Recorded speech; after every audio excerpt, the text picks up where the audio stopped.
Your news in brief for Friday the 25th of May.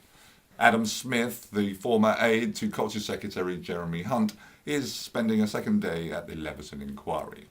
Today he was asked to perform a televised historical reenactment of how and why he fell on his sword for Jeremy Hunt, who will later today explain why he hasn't fallen on his rather small, stubby, blunt sword yet himself.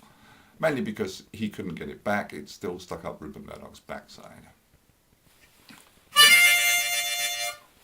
In Enfield yesterday, 3 men were discovered with the largest haul of fake coins, £4 million of them.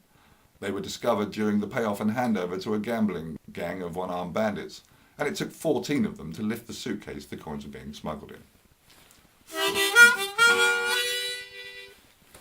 The government have responded to shortages in the NHS by promising to perform a customer survey from next year.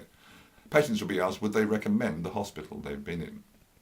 If this is like every other customer survey in the corporate world, they'll only ask satisfied customers, i.e. people who got out alive, and not the people strapped to gurneys and stood in the queue.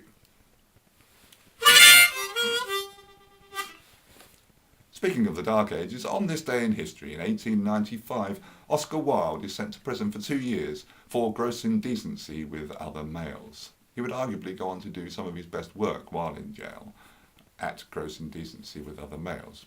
He also wrote the Ballad of Reading Gaol.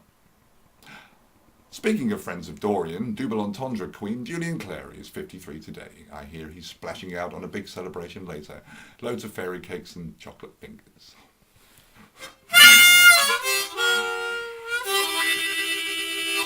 This has been your news in brief for Friday, the 25th of May.